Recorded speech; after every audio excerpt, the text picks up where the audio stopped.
last year ended with Peter Parker being held captive by the Jackal and the grizzly bear. So, here is the review of 1975.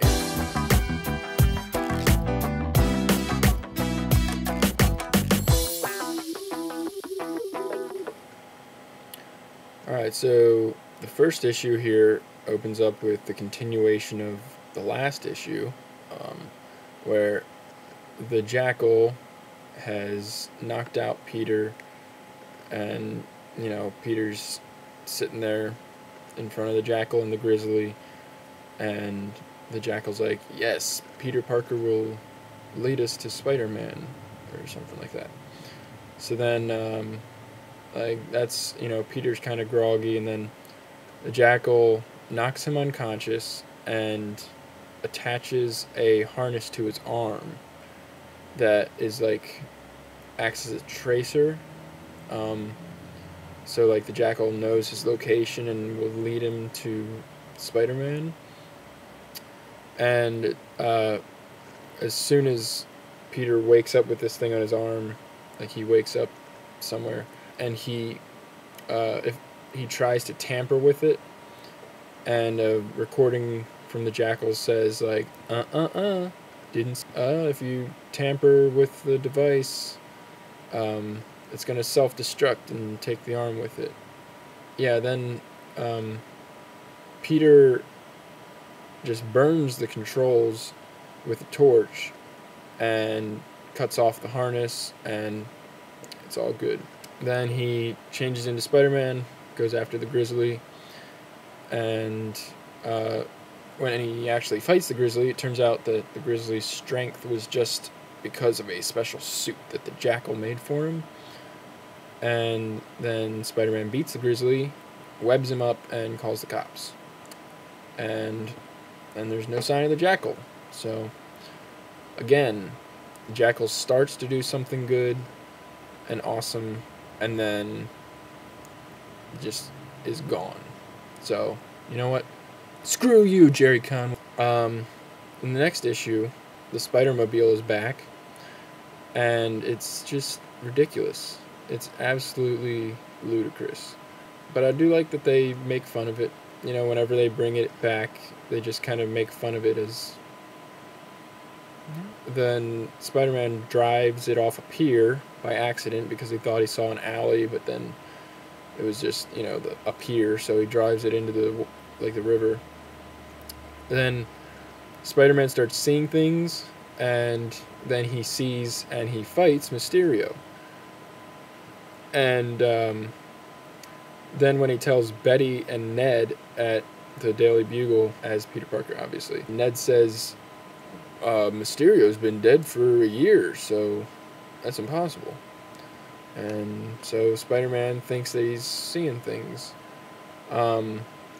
So Spider-Man is pulling his Spider-Mobile out of the river because he still needs the money from the deal that he made with the advertisers or whatever. And then he sees Mysterio, and he thinks he's a ghost, or at least Mysterio says he's a ghost. Spider-Man's like, I'm not buying it. And then Spider-Man's punch goes right through him, like he punches and he lunges and it just goes right through Mysterio. And then Mysterio disappears. Then Peter starts seeing hallucinations of, you know, like his old enemies coming back and stuff. And it turns out that Mysterio actually put a thing on Spider-Man's chest that projects images. So Spider-Man uses that thing to trace the signal back to the source where all the images are coming from, and then he finds Mysterio and he beats the crap out of him. And I gotta say that Mysterio's technology is really advanced for the 1970s.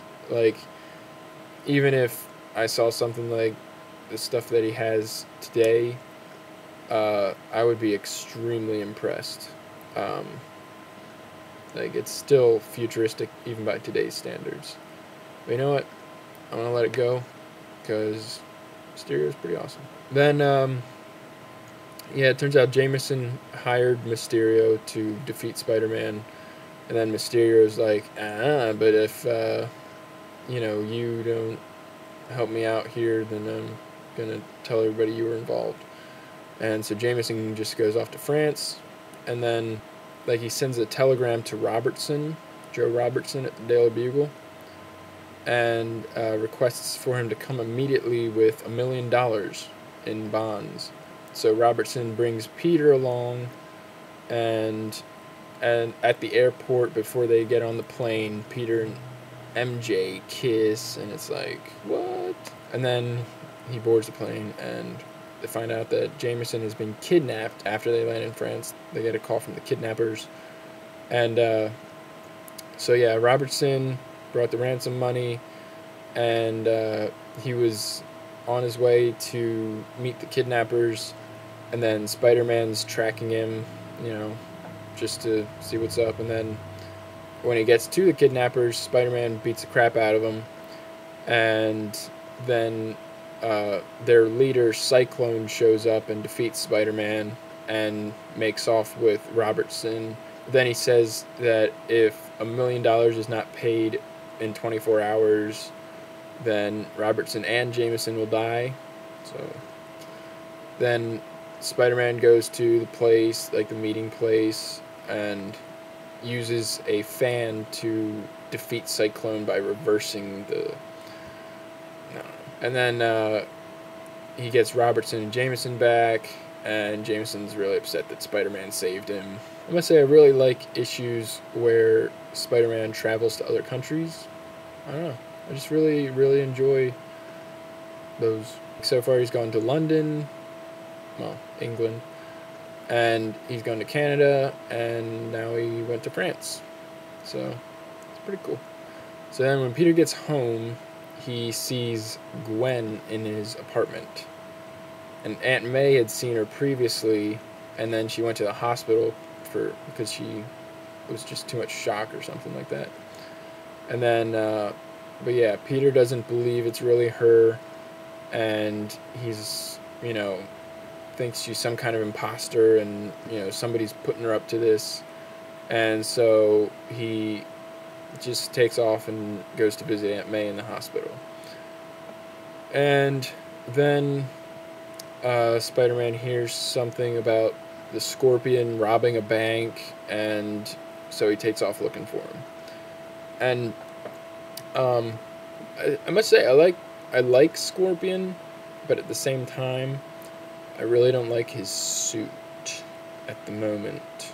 It's just like solid green, and it's just, I don't know, it looks kind of stupid. I don't really like the way the tail looks. It's just really, the whole thing is very bland and not really, I don't know, creative or imaginative, maybe. I don't know, I think it just could look really a lot cooler. Maybe it will. Maybe they'll change it at some point. But in this issue, they skip a big section of time. Like after Spider-Man goes looking for Scorpion, it actually says in the thing that they've skipped a big section of time. And if you want to see what happened, check out Marvel Team Up number 33. And, so I had to go online and I read a synopsis of what happened in that issue. And it's not really essential to the story because it just, picks up back with Spider-Man, and then, in the Spider-Man issue, it's like just him standing there out of breath, and then the Scorpion comes down and fights him, like the Scorpion just found him and stuff. So, it's not essential reading material, but it's just kind of aggravating that they would do that. Just skip a big section of time and be like, hey, go buy this other thing, and, there's no reason to even mention it if it's not, I don't know. It's, yeah. Then, the Scorpion finds Spider-Man, and now he's, Spider-Man's out of breath from some fight that we never saw. And then, after the fight, Scorpion thinks he kills Spider-Man by pushing him into some concrete getting mixed together. And so Spider-Man escapes, though, and he goes back to the hospital to visit Aunt May. And he finds Gwen there with Ned, Betty, Joe Robertson, and MJ. And Ned tells Peter that they checked her fingerprints and they match the real Gwen. And then they checked Gwen's grave, and the body has not been touched. Like, it's still the same as it was when they left it. So there are now 2 Gwen Stacys, one alive and one dead. And then the next issue starts out with the Jackal dancing around with a Spider-Man bust and soliloquizing about how long he's waited and planned for Spider-Man's death. And he mentions how the Jackal was born on the day that Spider-Man committed murder, referencing the Green Goblin, maybe. And, yeah. So then, things between Peter and Gwen are a little rocky, because he can't say he loves her because, it's been 2 years since her death, and he's been trying to get over her for 2 years, and he kind of finally managed to a little bit and move on to MJ. But, she gets upset, but, it's like, maybe I should count my blessings here. Like, at least I don't have a girlfriend who died and then came back after I just got over her. That would be not fun. Scorpion then finds out that Spider-Man's still alive, and the Jackal finds him and tells him a plan for defeating Spider-Man. And it cuts away just before the plan is revealed, obviously, because that's what you do. Then Peter visits Aunt May again, and the Scorpion busts into Aunt May's room looking for Spider-Man. And the Jackal said that he'd be in her room. Then the Scorpion leaves after Aunt May faints from shock again or whatever. And he looks for Spider-Man in other hospital rooms because he thinks that, Spider-Man's not here, so whatever. And then Peter changes into Spider-Man and goes after him, and then fights the Scorpion and wins. And then the Scorpion gets taken in by the police, and he apologizes for frightening Aunt May, and Aunt May gives him a little what for, and, kind of tells him off. And, again, Jackal doesn't do much. So screw you, Jerry. Then the next issue starts out with a little narration block that says, like, weary after his adventure in the Florida Everglades, and then see giant-sized Spider-Man number 5. Screw! But yeah, the Jackal's back. So he helps Tarantula escape from prison, and the Tarantula finds Spider-Man, and the fight is really pretty awesome. Probably one of the best ones to date. And Tarantula throws Spider-Man into a bus, and they continue fighting there. And the bus driver's acting really weird, and then he takes off a mask, and it turns out to be the Jackal. And then the bus stops on the Brooklyn Bridge, and that's where Gwen Stacy died. And then Spider-Man gets hit with the poison-tipped shoes of the Tarantula, and he wakes up chained on the top of the bridge. And then the Jackal is, talking about what happened. He says he brought Gwen back to life via cloning, and then he blames Spider-Man for Gwen's death, and he also knows that Spider-Man is Peter Parker. And he intends to kill Spider-Man the same way that Gwen died. So the Tarantula pushes the chained Spider-Man off the bridge. So then Spider-Man catches his webbing on something under the bridge, and then, he just kind of hangs there and waits while the police pick him up on their boat. They think he's unconscious, and they take off his chains, and then he wakes up and hits everybody and then jumps overboard. And the Jackal, the Tarantula, and Gwen take off in a jetpack. And then Ned comes over to Peter's apartment and talks to him about his thoughts about the whole Gwen situation. He, just like what the facts are, and then Peter's like, hey, I had a professor that, like a class that Gwen and I shared, and that his assistant collected cell samples from the students. So they go talk to the professor, and apparently the cell samples are gone. So Spider-Man goes to the professor's assistant's apartment, and then finds the tarantula there waiting for him, and then Spider-Man defeats the tarantula. But right after, the Jackal slashes Spider-Man across the back of the head with his drugged claws and reveals himself to be Professor Warren. So, they were kind of on the right track, but then, Professor Warren steered him away a little bit. Then Peter wakes up strapped to a table, and he breaks free easily and then has a fight with the Jackal. And the Jackal really messes him up. Like, it's really like Spider-Man doesn't have much of a chance. Maybe it's because he was still a little groggy from the drugs, but the Jackal was pretty crazy as a fighter. Really good. By the end, Spider-Man had a bunch of slashes all over his body, and his, suit was torn to shreds and stuff. So, but anyway, the Jackal explains his hatred for Spider-Man and says that, when he first saw Gwen, in his class, that he was drawn to her and, kind of found himself as kind of a father figure, like a protective type. And then when she died, a part of him died as well. And then his assistant mentions to him that the cloning experiment with this frog was a success, and then Warren gives him some human samples, like the Gwen Stacy sample and the Peter Parker sample, and has him clone them and tells them that they're rats. And when the specimens start growing, the assistant comes up to Warren and he's like, find them and destroy them. No, they're humans. We gotta destroy them. So Warren accidentally kills him while trying to silence him, like he's covering his mouth, trying to stop him from talking.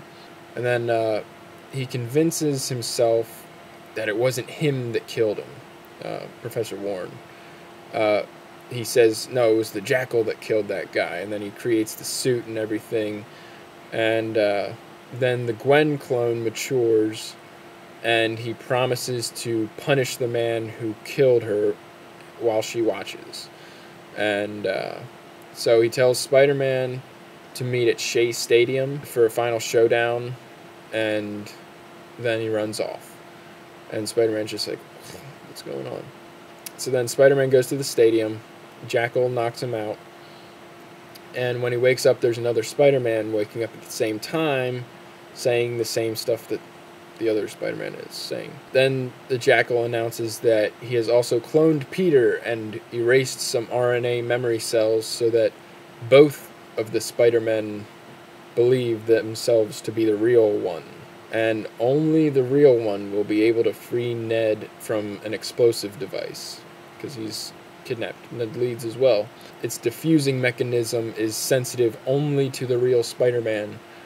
And so the Spider-Men start fighting each other because they're like, no, I'm the real one. No, I'm the real one. I think I know if I'm real or not.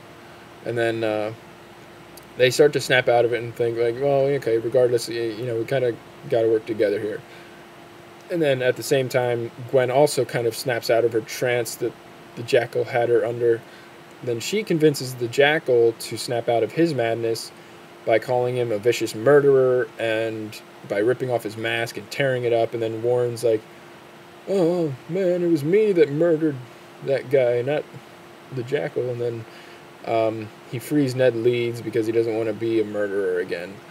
And then he gets caught in the bomb's explosion as the Spider-Men catch the falling Ned Leeds, and then there's all this crumbling debris and everything. And you know what? The Jackal finally does something substantial and awesome. Thanks, Jerry. And then one of the Spider-Men like disappears, and Gwen comes up to make sure the remaining Spider-Man is all right.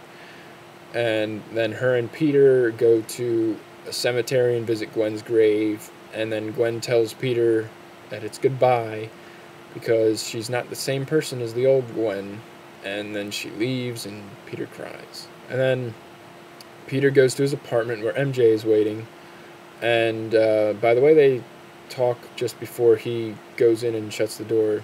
Sounds like they're probably going to do it. They probably did too.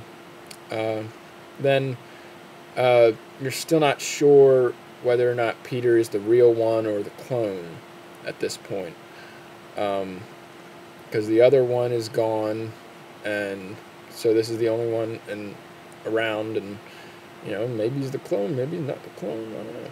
In the next issue, a new writer is brought in for the first time in maybe 3 years, something like that, or 2 or 3 years, something like that, and so, Jerry leaves, and Ross Andrew, the illustrator, leaves as well. And then Gil Kane starts doing the art. Just an extra little tidbit there. So, yeah, Spider-Man goes to Dr. Connor's lab to test if he's the real Spider-Man, or if he's the real Peter, doesn't matter, or if he's just a clone.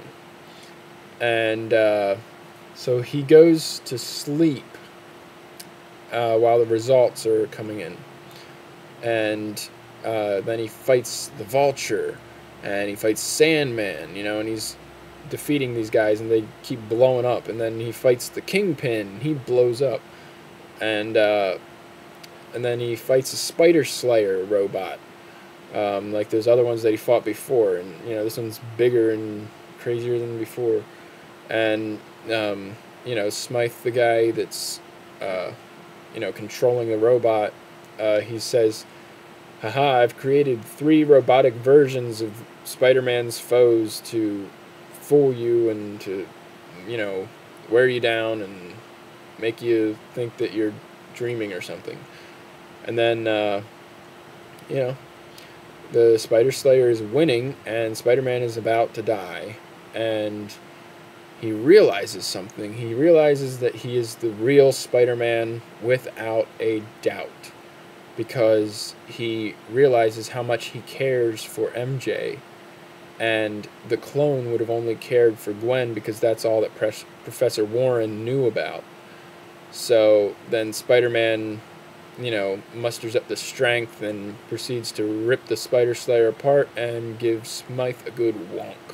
For the next issue, they bring in a new writer. It's back to Ross Andrew and John Romita as the illustrators. But yeah, then Spider-Man, then now realizing that he's the real Spider-Man, goes to an incinerating plant carrying a bag, and he opens the bag to reveal that it's a dead Spider-Man, and so it's like the clone. So he's burning the clone version of himself that died in the explosion. And yeah, so then as Peter, he's with the gang and they're on their way to class at the university, and then they run into Harry, and apparently he's back from the institution, and so then they all go to an engagement party for Ned Leeds and Betty Brant, and it's hosted by Jameson, and there's some funny antics that ensue with, people doing things, and Jameson getting all freaked out about people touching stuff, or, eating too much expensive things, or, all that crazy stuff. And then there's a blackout, and then Peter goes to investigate as Spider-Man, and there have been blackouts all over the city, and he hitches a ride on a police helicopter, and it turns out that all over the city, the blackouts have been an elaborate attempt to spell out the Shocker's name in the buildings. So yeah. And then Spider-Man goes down into the sewers to investigate, and I just want to give a shout out to Michael Moleman Carstetter, because he mentions Moleman and comics. Like, he just randomly says, like, yeah, there's, like a mole man down here, so just wanted to give that shout out. Spider-Man then finds the Shocker, and they fight, and the Shocker escapes and crumbles the sewer behind him, and the issue ends with Spider-Man waking up neck deep in water because the rainwater is filling up the sewer. So that is where 1975 leaves off. Pretty intense stuff going on. Yeah, it was definitely a very good year in Spider-Man comics. Yeah, I mean, I must say it's some of my favorite stuff so far. So I'm pretty excited to see where it goes. I know the Jackal is dead now, but I know that they'll bring him back at some point. They've got to, I mean, they're always bringing back dead people. They'll just have somebody else become that character or clone, There's always cloning. Definitely love the Jackal. He's probably my favorite villain at this point. Yeah. And I must say that Mysterio would make for a great Spider-Man movie. He would. It would be amazing. And, like, every time he shows up, he just sends Peter/Spider-Man into such a state of paranoia and confusion and insanity that, like, it would just be great. And a combination of Mysterio and the Jackal in the same movie would probably be the best thing ever, but maybe that's a little too much just for one movie. Unless the movie's like 3 hours long, I mean, I wouldn't complain. But, maybe they should have their own separate movies so that they both get equal spotlight and, yeah. But that's 1975. Issues 140 through 151.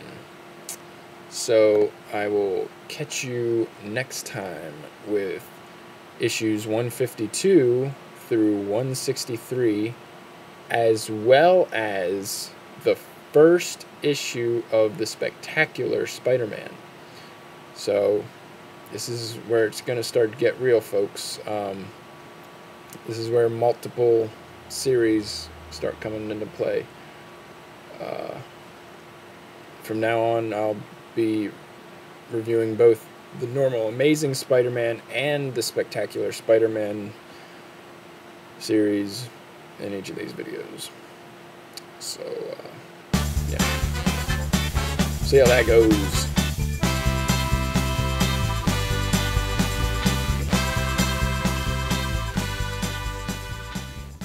Maybe he's the clone, maybe he's not the clone. I don't know. Wonk.